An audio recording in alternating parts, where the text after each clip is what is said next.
Jack was a 38-year-old man living in a small town. He was simple, honest, and soft-spoken. But for many years, he carried a heavy feeling inside his heart, the feeling of always needing to explain himself. Jack lived with his mother, Amy. She was old and often sick, but her voice was still strong. Every morning she said, "Jack, you worry too much. Your face looks tired." Jack would smile weakly and say, "I'm okay, Ma, just work stress." But she knew, she always knew. Jack reached his office early, as he did every day. He cleaned his desk, arranged the files, and prepared for the long day ahead. But when his colleague John came in, he smirked and said, "You reach so early to show off, right?" Jack felt a small pain in his chest. He calmly said, "No, I come early so I can finish my work on time." But John waved his hand and replied, "Yes, yes, we know." Jack wanted to explain more, but something inside him stopped him. During the tea break, Jack heard two people whispering. "He pretends to be so nice," one said. "He's just trying to impress the manager," the other replied. Jack felt his throat tighten. He wanted to shout, "No, that's not true!" But he stayed quiet and drank his tea slowly. Inside, his heart was shaking. In the afternoon, the manager called Jack inside his office. "Jack, some people say you were taking too many breaks. Is that true?" Jack's eyes widened. He explained softly, "Sir, I was helping the office cleaner move heavy boxes." The manager nodded, but his expression was unsure. Jack could feel the doubt in the room. It hurt more than the words. After work, Jack walked home slowly, thinking about the day. The streetlights were dim and the wind felt cold on his face. He asked himself again and again, "Why do I always explain everything? Why can't people just understand me?" But he found no answer. When Jack reached home, his mother looked at him carefully.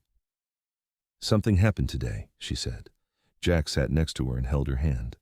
He whispered, "Ma, people misunderstand me, and I keep explaining, but nothing changes." She touched his head gently. "My son," she said softly, "a clean heart needs no defense."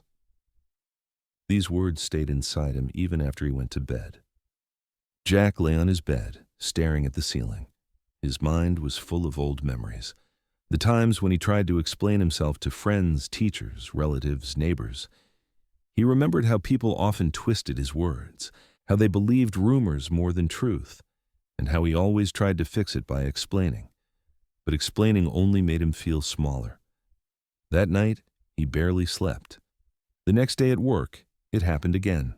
Someone laughed and said, "Jack, you must be doing extra work because you want a promotion." Jack wanted to answer. He wanted to defend himself. But suddenly, he remembered his mother's words. A clean heart needs no defense. So he stayed silent. It felt strange, but also peaceful. After office, Jack walked to a small tea stall near the market. An old man named Smith sat there every day. He had white hair, a gentle smile, and eyes full of quiet wisdom. Smith looked at Jack and said, "You look tired today, my child. Sit. Have tea." Jack sat down and told him everything. The gossip, the office talk, the explaining. His voice broke halfway through the story. Smith listened without interrupting.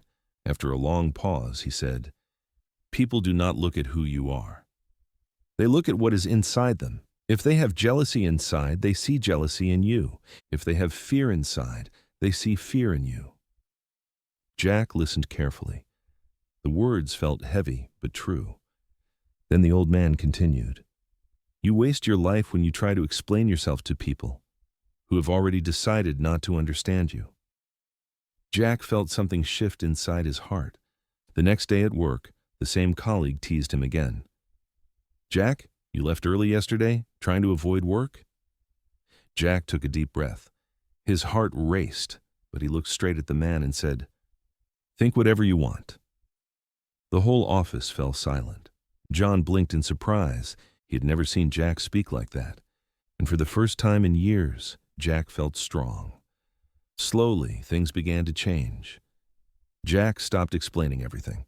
He spoke less, worked quietly, and didn't join gossip. People noticed the change. Some respected it, some felt uncomfortable. Some were even bothered. But Jack felt something he had not felt in a long time.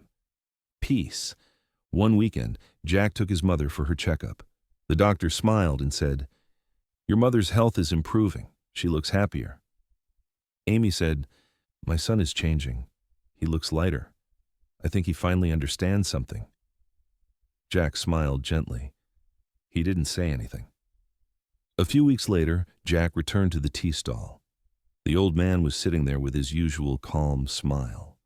Jack said, "Your words help me. I feel different now." Smith nodded and said, "When you stop explaining yourself, you stop giving people control over your peace." Jack finally understood fully.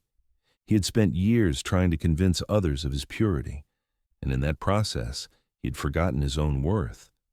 But not anymore. Now at the office, people had stopped making comments. They saw that Jack didn't react, he didn't argue, he didn't defend, he didn't explain. His silence was strong. His work spoke louder than his words. Even the manager began to trust him more. Jack learned something powerful. Confidence is quiet, explanations are loud. One evening, Jack sat with his mother on the balcony. A cool wind blew gently. His mother asked, "Are you happy now, Jack?" He looked at the sky and said, "Yes, Ma. I finally learned not to chase people's approval. I learned to be quiet and let my actions speak." She touched his hand. "I am proud of you, my son." Weeks passed and Jack became calmer, stronger, and more confident. Whenever anyone tried to provoke him, he simply smiled and said, "Believe what you want." His peace was no longer in their hands. It was in his control. Jack had finally stopped explaining himself, and that changed everything. You don't need to explain yourself. You don't need to prove your heart. You don't need to justify your actions. Those who love you will understand you. Those who don't understand you never wanted to. Save your energy, save your peace, live your truth. Thank you for listening to this story. If you enjoyed it, please like, comment, and subscribe.